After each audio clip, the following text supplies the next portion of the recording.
In this week's episode of the Fearless Forward podcast, we journey with Josh Thompson, a mechanical engineer, seasoned mountaineer, and expert snowboarder, through his expedition to climb Denali, North America's highest peak. This is more than a tale of adventure. It's a masterclass in preparation, resilience, and the nuanced art of pushing human limits. I'm Sally Aneri, and welcome to Fearless Forward, the podcast that asks leaders how they face their fears.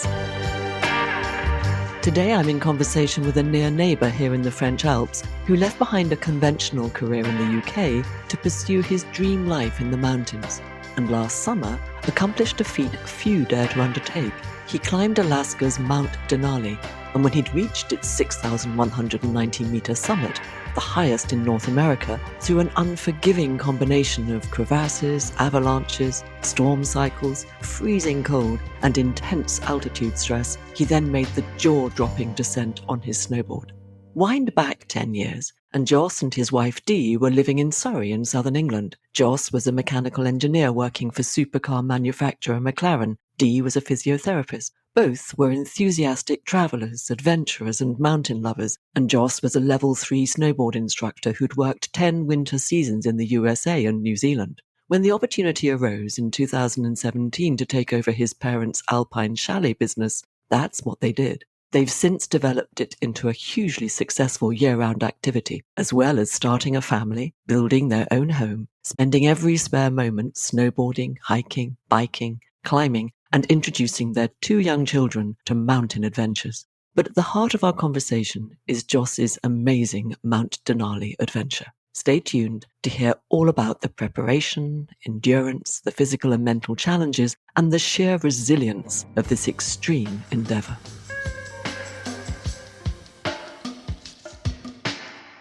So, Joss, tell me, where did it all start? Probably all started at university when my girlfriend at the time bought me John Krakau's Into Thin Air, which is about the Everest disaster. I've always had a fascination with high altitude, mountaineering, exploration, the limits of human capabilities. And for me, that was where the fascination started. But it's been quite a long path to get to Denali from there. It wasn't a read a book, let's go to Denali. And my early forays into altitude exploration, there were some hiccups. I didn't do very well. I made all the usual rookie mistakes that you do. For those of us who don't know, what are the usual kind of mistakes? Naivety is probably the biggest mistake. Just not knowing how to acclimatize. It's very, very easy to go too high too quickly. Yeah. People see these enormous 8,000 meter peaks and are maybe aware that that takes a long time to acclimatize for that. But it doesn't need to be that high. My first foray into altitude exploration was Mount Fuji in Japan. It's only 3,700 meters. I naively thought, yeah, that'd be fine. I can do that in a day. So left Tokyo on a train, tried to do it in a day, got probably 2,500, 3,000 meters up. I was feeling dizzy, almost hallucinating, nauseous, definitely not in a good place, showing all the classical signs of altitude sickness. Didn't summit that day. Thankfully found a closed refuge to spend the night in before resetting and going again the next day. I didn't learn from it. I did exactly the same thing. Next mountain I tried to climb, which was Mount Toubkal in North Africa, hiked from Kathmandu up to the refuge that everyone would then summit from. Had a horrendous night where couldn't sleep, thumping headache, heart beating like crazy. After that, I've learned a lot more. I've learned what my capabilities are, how to acclimatize. But the early steps weren't smooth. You know, there are those of us who are fascinated by the limits of human capability and will read about them in a book or watch a movie. You've taken it into your personal experience. So you're not just fascinated, you want to understand what it means in reality for you, right? I think as I get older, I'm enjoying exploring my physical and endurance capabilities, figuring out what those limits are. I'm definitely long past the days where let's just seek out an adrenaline junkie mad stuff in the moment.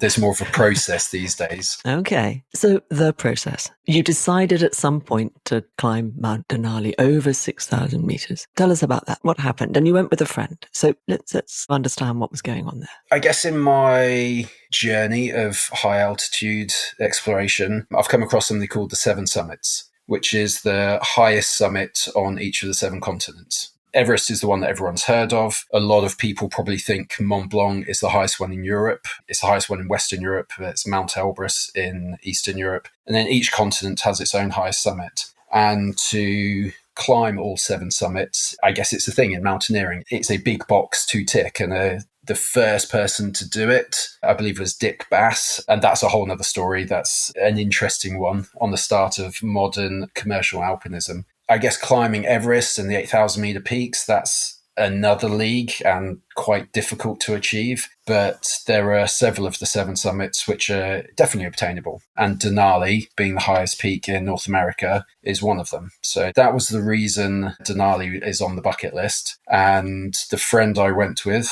a friend called Todd Ainsworth, who I've known for a long time, we've been on a few adventures together, and we've done some mountaineering here in the Alps around Mont Blanc. We went to Aconcagua together, which is the highest peak in South America, in Argentina. And we also spent some time trekking in Nepal. So we've had quite a bit of time at altitude together. I've normally taken the lead role. I'm the slightly more experienced of the two. But together we've been trying to improve our skill set, whether that's our technical knowledge using things like crampons and axes and rope work, the fitness that goes alongside it. The fitter you are, I don't want to say the easier it is, but maybe the more enjoyable, possibly. It's not always enjoyable, so I'm not sure that's the right word.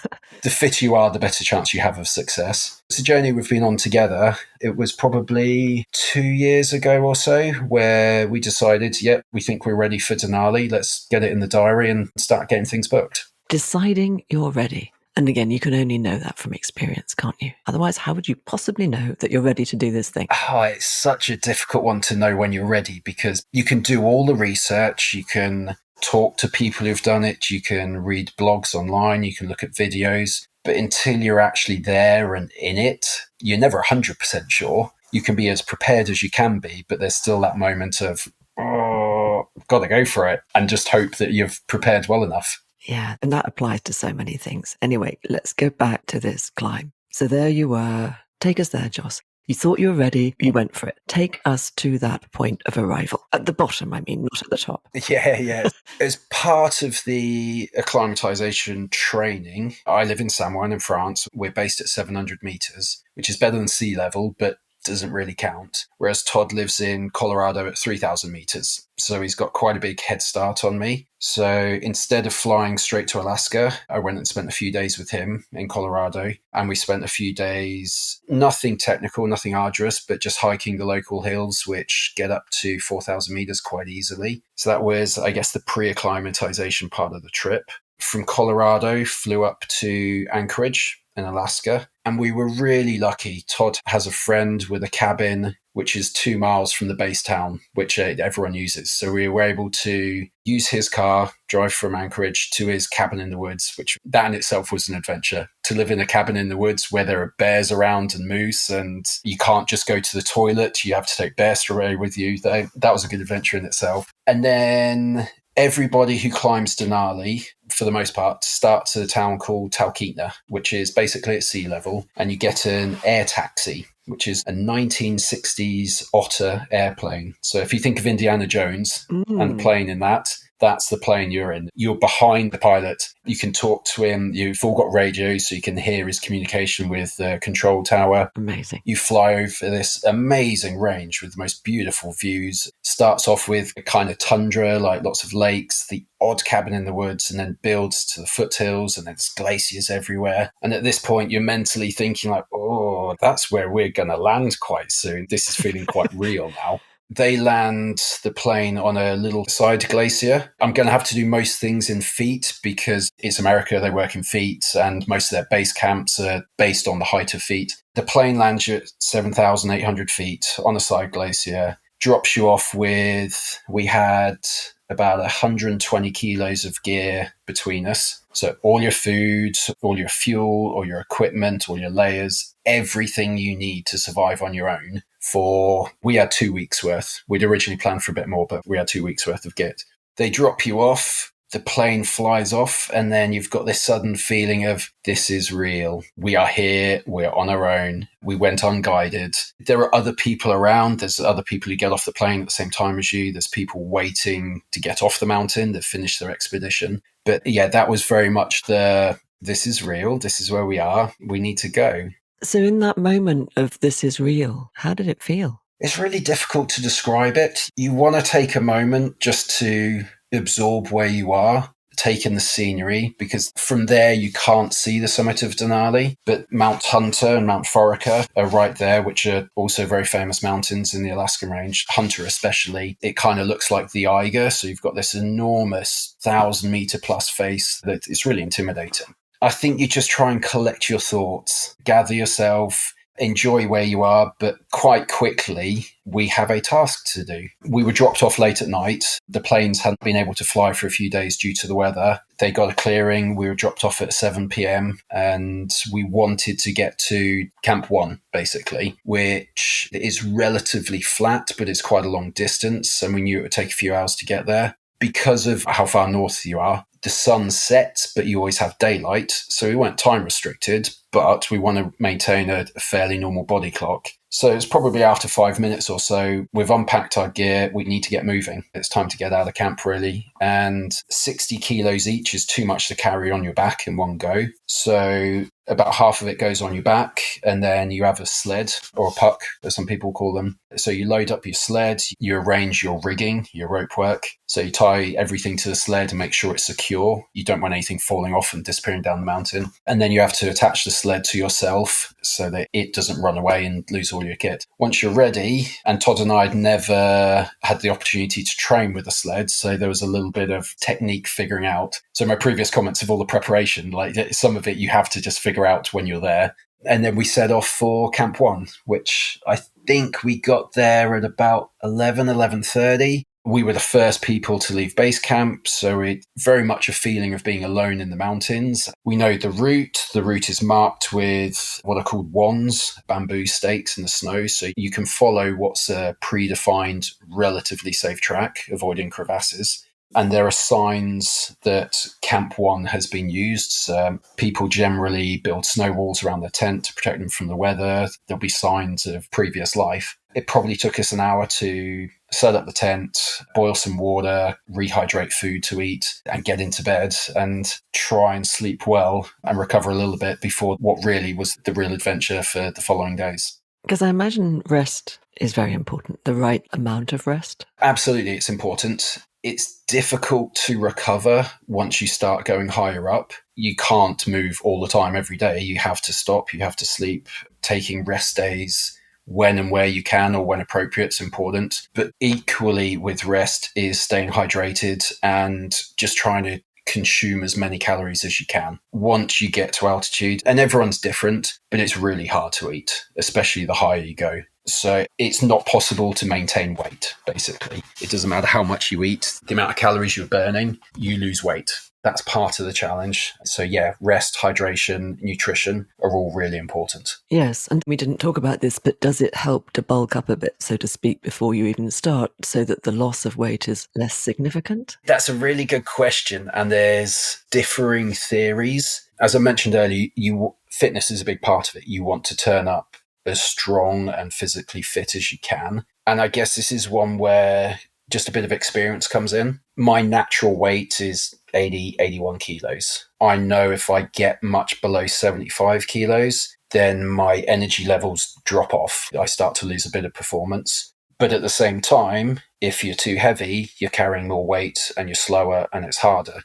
I knew from experience from prior expeditions I was probably going to lose in the region of 4 to 5 kilos over the trip. And for whatever reason, I decided my target weight at the start of the trip would be 78 kilos. So a bit less than normal. I think I got it just about right, as we'll probably come to later on in the podcast. When we left the mountain, I was 73 kilos. So I was kind of right on the estimates of weight loss. And the last day or so was getting tricky. I was feeling a bit low on energy. If I was to go on a longer expedition, I would definitely go heavier than 78 and possibly go a bit heavier than my natural weight, just so there is a bit of reserve. Yeah, as you say, creating reserve. Such an interesting, again, no right answer, right? Everybody's different. Every challenge is different, finding that sweet spot, if that's the right term for this. Yeah, finding the right balance. Okay, so there you are. You've done base camp. You've slept reasonably well. As well as possible. To set the scene a little bit more, as soon as you land on the glacier, you are on snow. You start off with dry equipment, and because at the start you're relatively low altitude, it's easier to breathe, it's easier to sleep. Everything is dry and smells fresh at this point. The further you go, there's no washing machine up there. There's no laundry facilities. Really? It's hard. Yeah. Funnily enough, no, there's no laundromat at 5,000 meters on Denali, which is, there's a good business opportunity there if somebody to open it. So the further into the trip you go, the harder it is to sleep. I'd actually seen my GP beforehand, and she prescribed me some prescription sleeping pills, which I've not taken before, but wanted to try to help me sleep. And with mixed success. I took them a few times, but actually stopped taking them higher up the mountain because they were causing some adverse effects, which weren't desirable. Okay. So you slept best you could. You set off. And I imagine the mind, and clearly the body needs to be fit, as you've already said, clearly. And the mind is a big factor here, that sense of very, very powerful intention that drives you forward, the drive.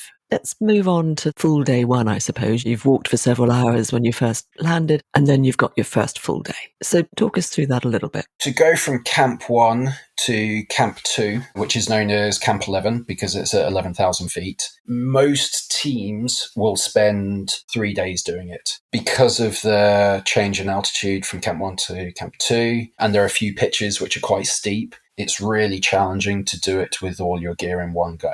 So the normal way, you would leave your camp where it is, leave tent set up, leave all your cooking equipment, and you would take approximately half of your gear and take it 2/3, 3/4 of the way up to the next camp, and then stash it. You dig a hole, you bury your kit, you leave some wands to mark where it is, take a GPS location, go back to camp, spend the night. On day 2, you would pack up camp, move everything up to the next camp, spend the night there, and on day 3, you would actually go back down the mountain to retrieve your cache before getting up to your high camp. So normally it takes 3 days. We'd lost a little bit of time getting onto the mountain, as I mentioned earlier, due to weather, and we were quite keen to try and get back on schedule. We'd felt strong on the previous day, hauling all our kit in one go. So we moved from Camp 1 to Camp 11 in a single push. Oh my goodness. So all of our kit, we knew it would be a long day, we knew it would be slow, but we felt strong enough to do it. And there were 2 other teams who had made it to Camp 1 that night. One team was doing the same as us. They were doing a single push, and one team was stashing gear.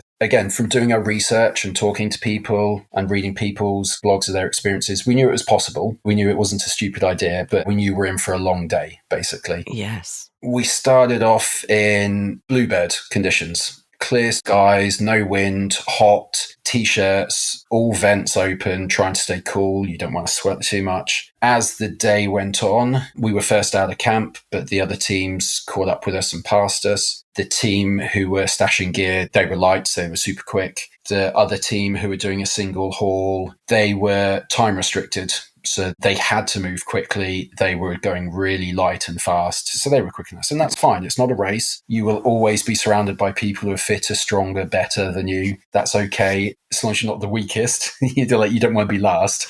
Mid-pack is perfectly acceptable. So these 2 teams have overtaken us. We can see them. The visibility is good. We can see the ones. We can follow the route. But as the day's going on, the weather's closing in. The cloud comes in. It starts to snow. The wind picks up. Very much winter alpine conditions. So all our layers are on. I'm in the lead with Todd roped up to me behind me. It's getting harder to follow the trail. Not concerned. We've got all the equipment with us that we can navigate our way, or if things go really bad, we can just set up camp wherever we are. We've got 2 weeks of food, we've got all the kit we need, we're safe. There's just the mental challenge of, are we comfortable with still pushing forward? So to which the answer was yes. But we did have, I guess, a little moment, which I actually really enjoyed, where it was getting really hard to follow the trail. but we could just about see ones. And we caught up with the team in front of us who are stashing their gear. So they're digging a pit and unpacking things. We carry on past them, and then suddenly there's no trail. We can't see any wands. There's no signs of a track previously. And it was very much the common phrases inside of a ping pong ball.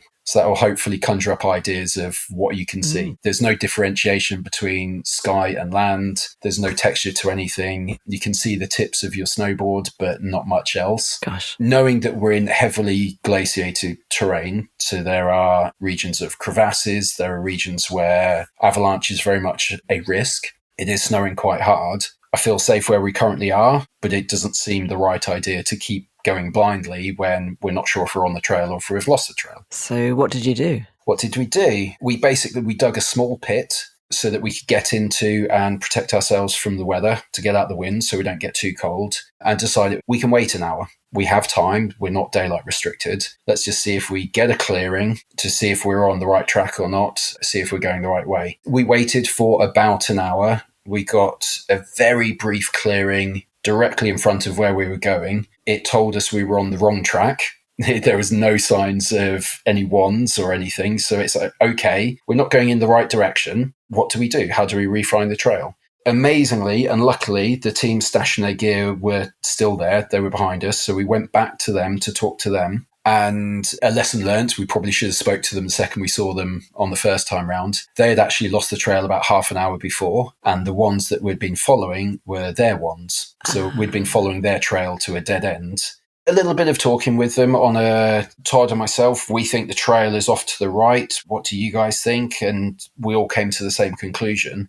So to refine the trail, by this point, there's about a foot of fresh snow. It had been coming down pretty hard and fast. And to break trail, i.e. be the first to go through the snow with a sled and a backpack, is hard work. And if you know you're going in the right direction, you can commit to it, it's okay. But to spend an unknown period of time searching for a trail with heavy kit didn't seem like the right idea. So we dropped all of our unessential equipment where we were. We basically took a compass bearing to where we thought the trail would be, set off lightweight with some bamboo wands ourselves. And we weren't far off the trail. After maybe 200-300 meters, we refound the trail. It was easy to say that we're safe, that's back on track. We've marked where we've just been, so we can go back and get our equipment, and we're good to go. The reason I enjoyed that process was I didn't feel like we made any mistakes during it. I felt like we were presented with a challenge. We considered our options, and we selected an option which got us back to where we needed to be safely. It was a good field test, let's say. So that's the part of the limit of human capability, isn't it? That's the part of testing your own in-the-moment ingenuity, presence, resourcefulness. That sounds like something that you really like. Problem solving. Problem solving, yes. You mentioned earlier that my background is engineering. So I'm a mechanical engineer by trade, and a lot of engineering is problem solving. And that, for me personally, translates quite well to mountaineering, climbing, the things I do, where you're presented with a problem and you have to think through the options on how you can solve it. And that can apply to any walk of life. That doesn't have to be outdoor adventuring. That can be your professional life. It can apply to lots of things. And at no point during that situation did I feel, I'd say, scared or uncomfortable. It was we're safe. We have everything we need to solve this problem. We just need to work through it in a logical process. Indeed, but also having the presence of mind to do that, Joss, because what you're talking about in simplistic terms are transferable skills, right? You know how to do this. You were trained in this. You're an engineer. You can problem solve in that context. And what you've done is you've taken that into an entirely different environment, but used the same logic, the same skills. As we said earlier, this isn't our first time in the mountains. There is experience prior to that situation, which helps with that situation. Every winter, I spend a lot of time on snow, snowboarding, splitboarding, out in the mountains, out in the backcountry, with friends, sometimes alone. And you're presented with problems. While the problem itself was unique, the solution was unique, the concept of being faced with a challenge and having to find a solution, that in itself is a skill. And that's one that's, I guess, been built upon with experience and over time and many winter seasons in the mountains. What I'm hearing, I suppose, is that it's not just a new challenge to problem solve. What I'm hearing is that you relish this. Oh, Here's something that hasn't quite happened in this way before. Yippee. That's what I'm hearing. Is that fair? I think it's fair. I don't want to give the impression it's something I actively seek out. In an ideal scenario, it doesn't happen very often, but I guess maybe the perfect day in the mountains is where it all goes smoothly. You're back at home with a beer and a pizza half an hour before you expected. You got some great photos and nobody had any falls. There was no challenges there, but those days are quite rare. Maybe accepting the problem solving is very much a part of it. So why shy away from it? It's better to embrace it and try and enjoy it rather than, I guess, some people would go into their shell, and there's nothing wrong with that, but it's part of being in the mountains. So yeah, try and enjoy it. Try and enjoy all of it. Yes, finding every single moment, challenging or otherwise, finding the joy in it. Again, applies to so many other things, but here we are in the mountains. So I'm just thinking about this, you were 2 weeks there, you mentioned, and we want to get a flavour of the whole experience. So moving beyond this first full day, which in and of itself sounds pretty challenging. When you cast your mind over the whole experience, what are the highlights for you that you want us to hear about? The obvious highlight is the fact that we got to summit. For me, there's always a major objective on a trip like this, which is to come home safely. That is always your primary objective. If you don't do that, you've failed, in my opinion. And then the secondary objective is to try and summit. And for Todd and myself, the third objective was to try and snowboard off the summit. That just sounds, I can't wait to get to that because that to me just sounds so amazing. Yeah. So that was the obvious highlight. And then the second part, which if I were to use the word declimatization, that will be familiar to people who have done similar expeditions to this, but may need explaining for those who don't know it. On the way up, you acclimatize slowly, as we mentioned earlier. You can't rush up and do it in one go. On the way down, you can go down as fast as you want, but a very important part of declimatization is enjoying putting the weight back on. So you lose quite a lot of weight on the way up. When you get down, that first day back in Talkeetna, where we drank way too much, we ate non-stop all day, but it's not just the one day. This carries on for quite a long time. So the drinking subsides fairly quickly, but the eating does carry on for weeks. And that's a part I enjoy. I like food. Oh, lovely. What a lovely excuse. A big part of exercise for me is that you get to eat afterwards. So having probably 6 or 7 weeks when you come home of just stuffing your face with whatever you want. It can be packets of crisps, biscuits, chips, fried chicken. It doesn't matter. You're allowed to eat it until you get back to your normal weights. Those are probably two of the biggest highlights. And then the third one, which we'll probably end up talking more about, was during the trip and prior to the trip, we spoke about you never quite know if you're ready. And there were times on the mountain where I had, I guess, a mild sense of imposter syndrome. Do I deserve to be here? Am I ready to be here? There are people here who are much stronger than we are, who've got a much more impressive CV. Are we capable of doing this? And then when you get down, you've finished and you're safely back at the bar, it's we were capable, we were ready, we did have every right to be there. But I guess the removal of that imposter syndrome feeling, that was a big one. I enjoyed that feeling. I bet. So tell us about one of the moments or more where you did feel it though, nonetheless, up on the mountain. A feeling of imposter syndrome, or? Yeah, we shouldn't be here, we're not fit enough, strong enough, etc. Tell us about one of those moments, if you can call it to mind. It's a really good question, Sally-Ann, but I don't think there was ever any specific moment. I didn't at any point feel like we're horrendously out of depth. I didn't have a specific moment of, we don't have the skill set for this, or we're not fit enough. It was kind of a general background feeling.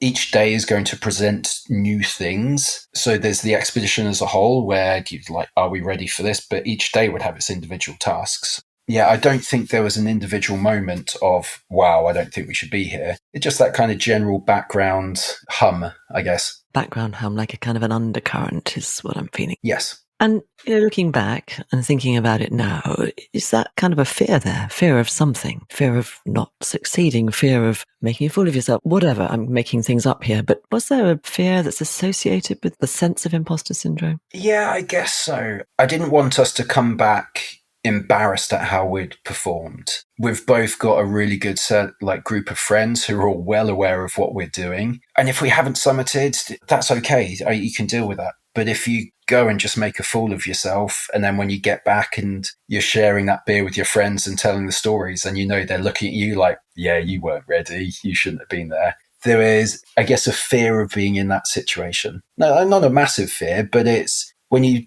dedicate a lot of time and effort and money, because it's not cheap, you put a lot of resources into something, you want to be proud of your achievements and how you did. So the fear of not being able to do that, yeah, that was a real fear. I wouldn't say a huge fear, not a significant one, but it was definitely there. It's there. So you're listening to this sort of fear of embarrassment. I'm hearing something to do with personal credibility. Does that resonate? Yeah, we all have our friend networks, and the really good friends, you do care about their opinions. You care about what they think. It's totally okay to fail on some of your objectives, and you shouldn't be ashamed of those, but it's what are the reasons for the failures? So I guess I didn't want to come back home and any failures being because we weren't capable of doing what we were doing. We shouldn't have been there. Yeah. And you know what I'm hearing? I know you're referencing other people here and what they might think or say, but I'm hearing it being more about living with yourself with that. It feels to me, yeah. As I'm talking, I'm thinking the same thing. Yeah, it's being comfortable in your own skin when you come back home. Ultimately, are you proud of how you performed, or are you ashamed, or somewhere in the middle? It's not a black and white situation. Yeah, I wanted to come home and be comfortable in my own skin of how we're done. Yeah, in the end, that is what matters most, isn't it? No, what matters most is coming home safely. Yes, I know that part. Yes, accepting that part. Yeah, if you come home and you're ashamed, but you're still alive, that's better than not coming home.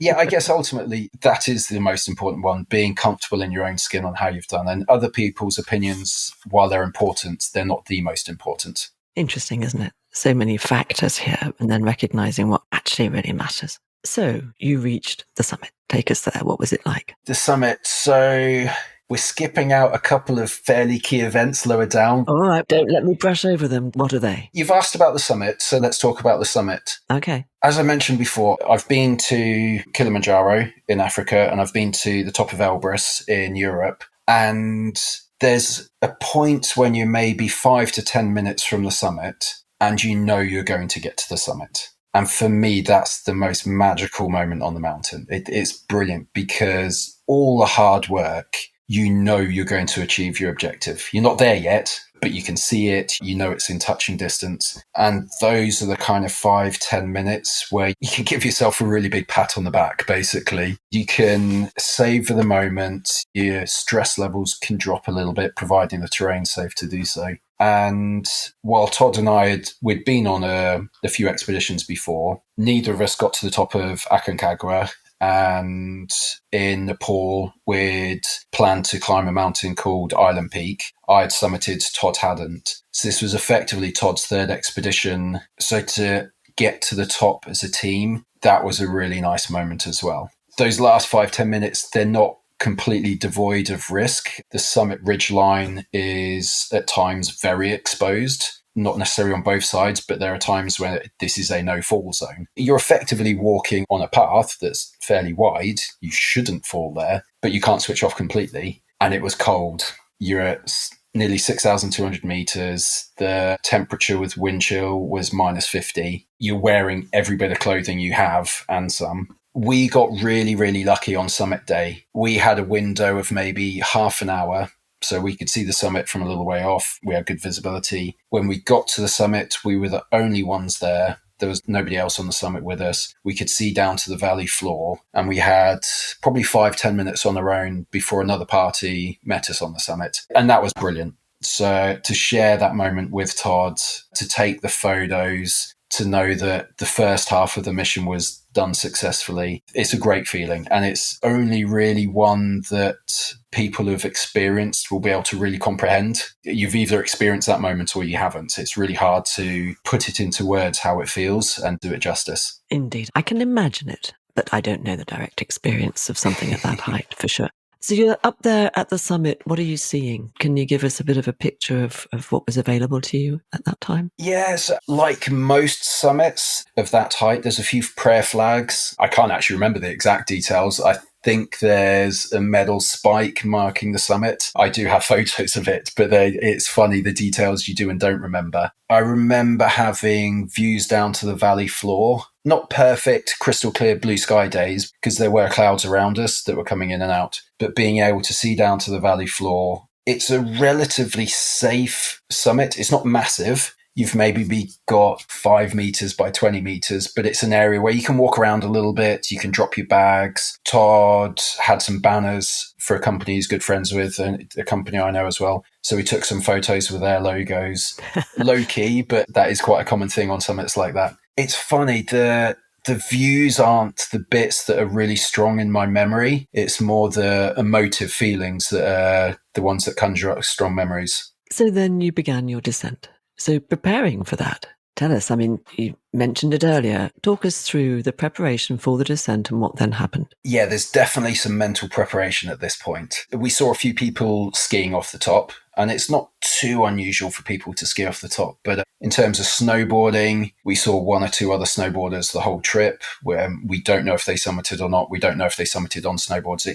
It's not common. If I were to estimate, it would be 4 or 5 people a winter, maybe 10, but it's not many. So that mental preparation of I'm going to strap into my bindings. I'm wearing a lot more clothes than I normally would. I'm wearing thermal over boots on my snowboard boots, so it's a little bit harder to get my bindings in. The feeling's slightly different to normal. The snow, I know I can get an edge on it. It's not bulletproof ice. I can snowboard this, but it's firm, it's compact, the wind's blowing a little bit.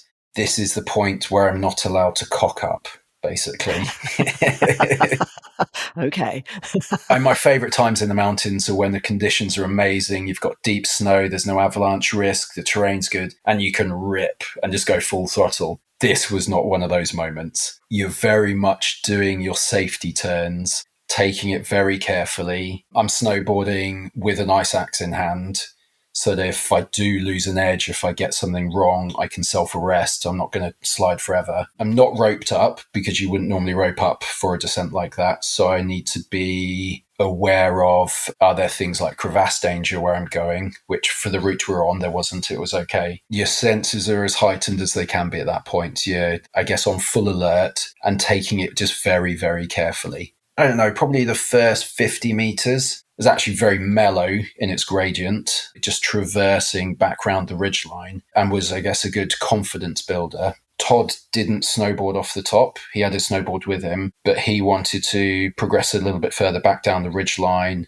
to an area that was less exposed. So maybe the first 100, 150 meters he walked. I waited for him and we stayed in verbal contact. We were never too far apart. And when we got to a point where, I guess to use the snowboarding term, where we could properly drop in and start descending down a face rather than traversing a ridgeline, we were both on snowboards at that point. And it went from a very minor gradient to a much steeper gradient. So challenging turns, but in a scenario where the runoff is safe. So it's steep to start with, but the gradient gradually flattens out. There's no cliffs below you. There's no objective danger. And from there, I'd say that's where the team descent started properly. It was tentative. There's no hero turns. You're not trying to prove anything to anyone. You're just trying to get down safely, basically, because it is not a place to have an accident. No. And let's be clear, you are an expert snowboarder. You're a snowboard instructor, right? This is not for the faint-hearted. You'll get people who maybe do 1 or 2 ski holidays a year and get to a fairly competent level. They can get down black runs. I would say this is a fairly significant step above that. I've not instructed for a long time, but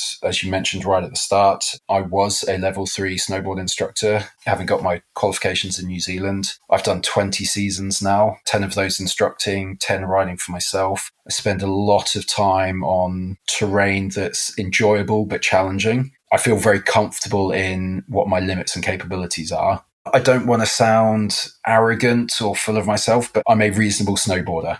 I can get down things that most people probably can't. Yes, define reasonable. But anyway, yes, I know what you mean. Thank you. So there you are on the descent. Was it all plain sailing from there? Did you hit any difficult moments, challenges on the way down? For the most part, it was absolutely fine. It was quite late in the day. We were pretty much exactly 3 hours later than we'd hoped to be, and we will come to the reason for that shortly. But we weren't in a rush. As I've mentioned several times, we weren't time constrained. We'd been getting daily weather reports from back home, so we knew there wasn't a storm coming in. So it was taking it effectively pitch by pitch, to use a climbing term. So you get a steeper section, a descent that would do together, get to the bottom, regroup. There'd be a flat section and you just ride that out. There was a couple of occasions with very minor uphills where we'd have to hike up. And then we got to a section known as the Autobahn, which is a steep, exposed face that you have to traverse to get back to high camp, to get to Camp 17, where we'd started the day. I felt comfortable riding it. The snow conditions were good, but it is an area where people have died, and multiple people have died there because they've lost their footing, they've slid off, and there are some fairly sizable seracs, so big blocks of glacier with cliffs on the other side, which if you were to fall off would potentially be fatal. So it's what we'd describe as a no-fall zone. With the conditions we had, I felt comfortable riding it. Todd was less comfortable, which actually caught me slightly off guard. Todd is the more accomplished snowboarder than me. I got to what's known as level 3. Level 4 is then your next step, which is an examiner. And Todd is effectively a step above that in that he's a senior examiner. So he's very high up in the American system, much higher than I ever was. But I'd underestimated how much time he gets to ride for himself. So whereas I've had the last 10 seasons riding for myself, Todd has been examining and working. So for me, what was familiar terrain was less familiar for Todd. So we traversed that with our board still on, but instead of riding individually, we did actually rope up for that section, which is not something I've done before. So again, back to the problem solving, a less normal technique. And the process, I'll try and explain it as best I can in a way that people can understand. We roped up. We had a 35-meter rope between us. I would go first and snowboard along. Once I got to the end of the rope, I would make a makeshift belay in the snow with my ice axes. So we had 2 ice axes. So I'm creating a secure anchor that I can put my weight on that would be strong enough, hopefully, to hold a fall if Todd or myself were to fall. Once I'd made the anchor, Todd would snowboard towards me. I would take in the rope. So if at any point he were to fall, he'd be on rope, he'd be safe, and there'd be an anchor to arrest his fall, to stop him. Once he got to me, we would then repeat the process. I would go again, he would follow. I probably had to do this about 10 times. It's a long traverse before we got to a point where we were no longer above the seracs and Todd felt comfortable. It took a bit of encouragement from me and a bit of Jimmy. I'm like, Todd, you have the skills to do this. We're good to go. And then for the very last section, the snow's okay. There's a bit of a flat. And then to get up to camp, there's a small ascent, maybe 50 meters. And I stupidly, along with Todd, and later talking to everyone else who'd skied it that day, I didn't want to hike up 50 meters. I wanted to get a bit of speed and let the snowboard carry me up some of that way so I didn't have to climb it. So I got to a point where I judged it was safe to open up the throttle a little bit, pointed the board, all okay on the descent, get to the flat bit, and the snow switches to bullet hard, crusty, nasty stuff. Ooh. With quite big sastrugi, which are wind formations of hard snow. I tried to hold on and I got it horribly wrong. I took what was probably my biggest slam of the season. Oof. Luckily, I was okay. But yeah, right at the, I guess, peak velocity, caught an edge, went down quite hard. Had a little moment of like, Joss, you idiot. You've just said to yourself at the top, this is not a place to get it wrong. Thankfully, fine. But yeah, that was a moment where I had to have a little word with myself. And in the process of doing so, I look over and see Todd having a word to himself as well, because he's just done the same thing. He's done the same thing. Just sounds like a wake-up call there, Joss. Who knows? It's easy to make small misjudgments in the mountains. There are times when it's perfectly okay to do so. I fall almost every day I go out on the mountain during the winter. It's okay to fall. I know some skiers will think otherwise, and it's like, I've not fallen in years. People don't fall. No, it's okay to fall. It's okay to find your limits. The reason it was not okay to fall there, because of the potential consequences. It was 10 o'clock at night. It was cold. A rescue, if we had needed it, would have been challenging. It was a time when making a misjudgment was a bit foolish. Yeah, you did. You got away with it. You learned a lesson. Yeah. I say it was my biggest fall of the season. It wasn't a huge fall. I took a bit of a bang. I felt a little bit sore because of it. I don't think I was close to breaking bones or knocking myself out or anything like that. But it was, you idiot. You shouldn't have done that. Yeah, next time I'll do the 50-meter climb. Yeah, exactly that. It's not a place to cut corners. No, well, interesting, isn't it? How that can happen. Something to reflect on, I think, for us all. Yeah. We get a bit cocky, off we go, and maybe not. You mentioned earlier that you'd come off the summit 3 hours later than you'd expected to, and there seemed to be a story behind that. Is that one you'd like to share with us? Yeah, there's very much a story. It was definitely one of the, slightly defining moments on the trip. Todd and I had left Camp 17, which is the highest camp, so it's at 17,000 feet, at 9 in the morning, which is quite late for an alpine start, but again, because of daylight is absolutely fine. We were the first people out of camp that day, so there were a few teams behind us. And the first stage was the Autobahn. As we're crossing the Autobahn, we're clipped into, there's running protection. So it's designed that you can cross it on foot and be safe. There's lots of anchor points that you can clip into. And as we get up in the morning, we can hear a helicopter in the air and it's flying around, but we don't really think too much of it. It doesn't appear to be trying to land. It's that background hum. It's there, you're aware of it, but you don't put too much thought to it. As we're progressing across the Autobahn, we come to the end of it, and it's a snowy section all the way along, and then there's a few rocks at the end. I'm in front of Todd. We're the first people going up that day, and I can see two helmets just hiding behind a rock. I don't think I swear too much, but in my mind at this point, fuck, there shouldn't be people here. Something's wrong. I get to them, and there's two people, a woman from Central America and a man also from Central America. And she says to me, "Are you the rescue team?" So, fuck, this isn't good. I'm not medically trained. I've not really been involved in this situation before, but I've tried to do as much research as I can. And in talking to her, she was in a relatively good condition, but they'd been there since 7 in the morning. It's now 12 o'clock, so they'd been there for 5 hours. It's cold. It's really cold. Quite quickly, she explains they'd set off the night before. They'd gone from Camp 14, so 1,000 meters lower down. They had made the summit. They climbed through the night. But on the way down, her partner had started to suffer from something called HACE, which is a high altitude cerebral edema. It's severe altitude sickness, and it's a swelling of the brain. You start to get fluid on the brain. It's fatal. It's something that kills people at altitude. It's really serious. How much time you have, I'm not an expert, I don't know, but there is a finite period of time you have. And basically, you have to get down. The way to save somebody in that situation is to get them down and get them down as fast as possible. A few more bits of information she conveyed. He had started to hallucinate. He'd started to fall over. He couldn't walk. When I got there, he pointed over in distance and like, "What kind of fish is that?" "Mate, there are no fishes here. You're clearly in a bit of trouble." They just weren't prepared.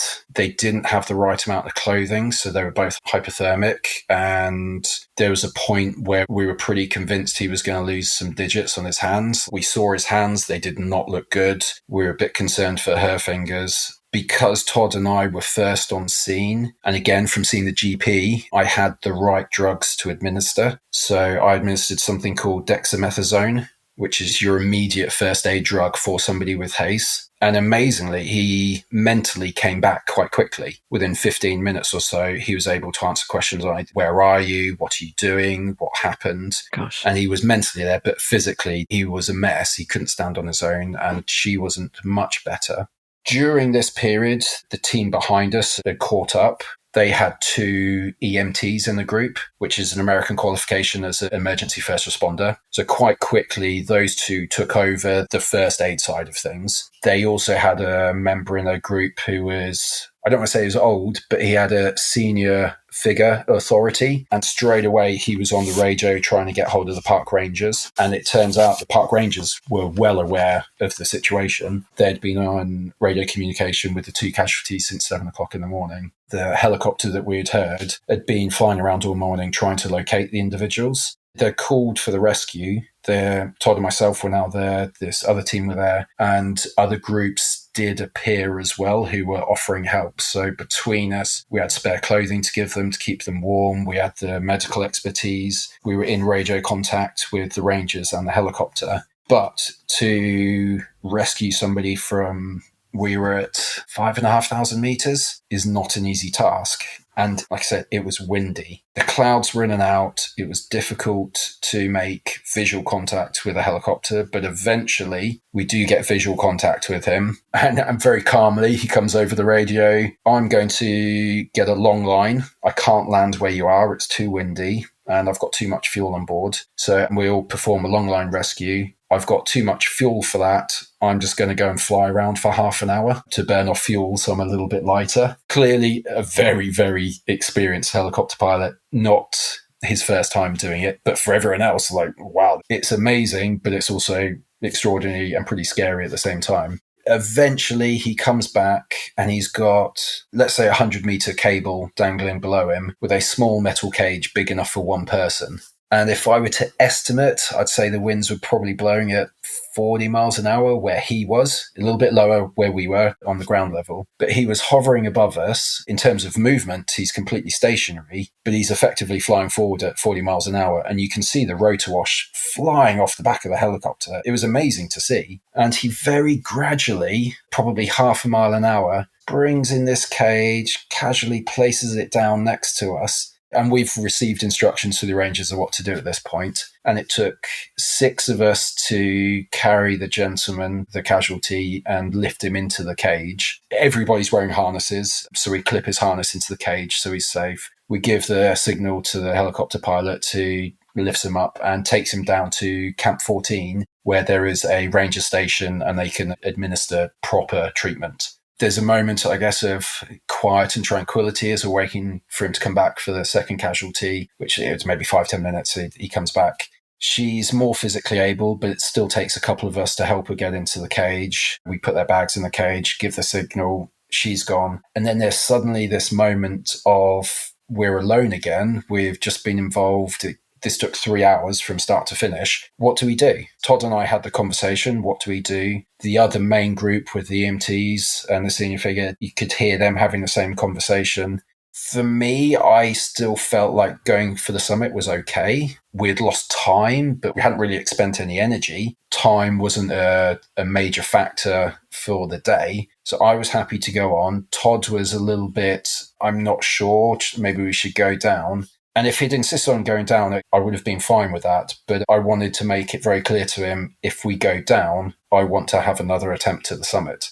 And that would have entailed probably a week because we didn't have enough food with us at Camp 17. We'd have to go back down to 14 where we'd left a lot of our equipment and then wait for the next weather window. We knew there was a storm coming in and it would hit us. So we might not have got another window, but it definitely meant another week on the mountain. Neither of us really wanted to do. It's pretty uncomfortable up there. So between us, it was like, yeah, let's go. Let's try. There's no real reason why it shouldn't work today. And the other teams that had been leading the rescue or helping the rescue, thankfully, everyone came to the same conclusion. Not everyone got there at the same time. There was a few people like, yeah, I think I want to go down. I'm happy there's high point. But eventually everyone said, let's go up. And I'm really, really pleased that everybody that day summited.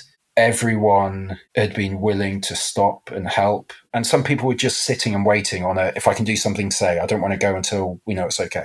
Nobody had to sacrifice a summit attempt and everyone did successfully summit. That was really pleasing. And it's also, you're in an environment where you have to look after your own. Yes. Going to rescue somebody, there's no discussion there. There's no decision you're doing. If you don't, people die. So you have to be not just willing, but capable and able to help people. But the fact that it didn't cost anyone anything, it had a positive outcome, which was really good. And we later found out that both of them got to hospital safely. They both kept all their toes and fingers, which is a real win. I'm sure there's still some recovery involved, but there was no major lifelong injuries. That was probably the scariest moment of the trip in terms of what could have happened, but it had a positive outcome. That one was an experience. Definitely gained a story out of that one. Definitely gained a story within a story within a story.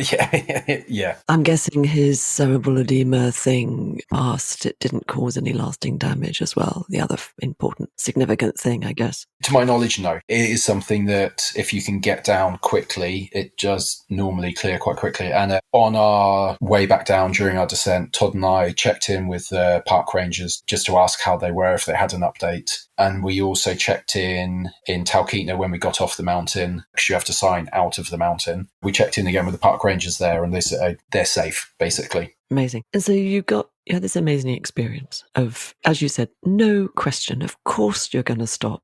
Despite your huge desire to reach the summit, of course you're going to risk that to save a life. No question. And yet you still got to make it to the summit. You all did. You took the risk. You went up. You judged it. It meant that then when you were coming down, it was quite late in the night. That may or may not have been a factor. You can't know. But all these things are playing out all of the time. And you're assessing on the move, aren't you? On the go, in the moment. You're kind of doing audit upon audit upon audit, continually refreshing and making sure that you're staying super present with all of that. So that's my reflection on that whole experience in that moment, and quite remarkable, Joss. And you made it to the summit, you prepared for the descent, you learned a couple of lessons on the way down, you made it to the bar. Is there anything else about this incredible experience that you feel it might be helpful for us to hear? There was one other key event that happened on the mountain, which I feel like I can't brush over. It's probably not the bit I want to finish on.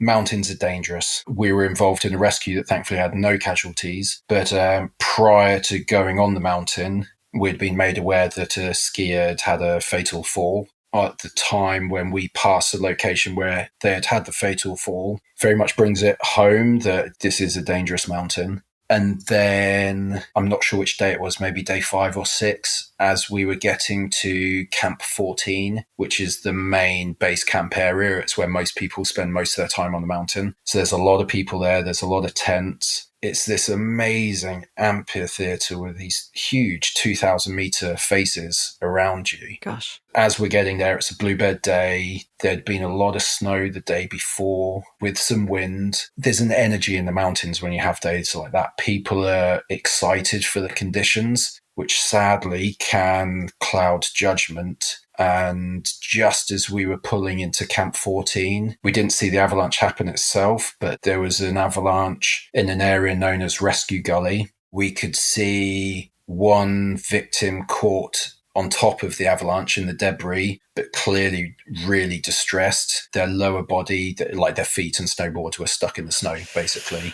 Oof. And by chance, there were 2 of the park rangers out on a ski tour that day who were just below the avalanche, and you could see them quick marching as much as you can at 4,000 odd meters to get there. And sadly, when they got there, it was straight into, there's somebody buried, we need to find them. So there were 2 victims in the avalanche, and everybody could see this unfolding. Oh, God. You can see them digging somebody out, and they administered CPR, and sadly, there was a fatality. They died. Afterwards, they recover the body, they put it on a sled and take it back to the ranger's hut, and the route they took was 5 meters away from Todd and I were set up. So it made it feel very real. That was definitely the most challenging point of the whole trip. You go into these things with an open mind. You know they're dangerous. You know there are consequences. Nobody wants to see that. Nobody wants to experience it.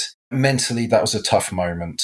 I think partly the location where everybody can see it. So you're talking to other people and like, what do we do? Do we go up and help? And it's there, it's right there, but it'll take us an hour to get there. And we've just done a full day. I'm of no help. I'm just adding to the situation if I go up. And then there's other people optimistic, like, they've got time. Like he's only been buried 5 minutes. He'll be all right. You're not really sure what to think, what to do. It's just a really unfortunate reality of the mountains. They are dangerous. For me, that was the low point of the trip. And I didn't appreciate at the time For Todd, it was very much the low point of the trip. Like, he mentally really struggled with that moment. We had quite a long debrief at the end of the trip, like what are the things we learned, what are the things we did well. And there were lots of small details, like take a spare stove or take this breathing mask that makes it easier to breathe in cold temperatures. But a big lesson learnt was, while I was able to fairly quickly